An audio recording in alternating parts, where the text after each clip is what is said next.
அடுத்ததாக அந்த அரசியலமைப்பு சட்டத்தில் இருக்கின்ற அடிப்படைகளை எவ்வாறு அவை நம்மை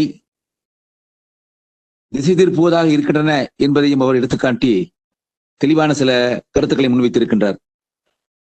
ஒரு வழியில் சொல்ல வேண்டுமென்றால், இந்த அரசியல் சட்டம் நம்மை பாதுகாப்பதற்கான எந்த உறுதியையும் வழங்கவில்லை என்பதை அவர் குறிப்பாக உணர்த்தி இருக்கின்றார் என்று நான் நினைக்கின்றேன். நம்முடைய அடிப்படை சிக்கல் முதலில் கூறியது போல, அந்த முதல் பகுதியில் அவர்கள் தெரிவித்தது போல, அந்த முஸ்லிம் மத எதிர்ப்பு அல்லது சிறுபான்மையினர் எதிர்ப்பு என்கின்ற அடிப்படையிலான அந்த கருத்துக்களுக்கு அப்பாற்பட்டு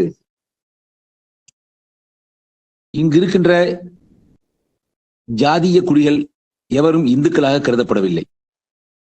அவர்களை இந்துக்களாக கருத செய்ததுதான் இந்த அரசியல் சட்டத்தினுடைய முதல் வெற்றி என்று நான் நினைக்கின்றேன்.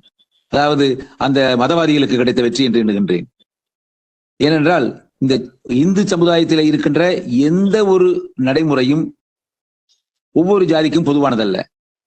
ஒவ்வொரு ஜாதிக்கும் தனிப்பட்ட பண்பாட்டு பழக்க வழக்கங்கள், உணவு முறைகள், நடைமுறை பாவனைகள், விதிகள் என்று தனித்தனியாக இருக்கின்றன. இவற்றையெல்லாம் இந்து சட்டத்துக்குள்ளே அடக்கியது அது பிரிட்டிஷே அதை செய்தது. அதை இவர்கள் உறுதிப்படுத்திக் கொண்டார்கள். ஆகவே அந்த இந்து சட்டத்தை நாம் பொதுவான ஜாதி குடிகள் அனைத்திற்கும் நாம் பொருத்துமாறு செய்ததுதான் நாம் செய்த முதல் தவறு என்று நான் கருதுகின்றேன். ஆகவே அதை பற்றி அவர்கள் தெளிவாக சொல்லியிருந்தாலும் கூட இந்த கருத்தையும் நாம் புரிந்து கொள்ள வேண்டும் என்பதற்காக இதை நான் குறிப்பிட்டு சொல்கின்றேன்.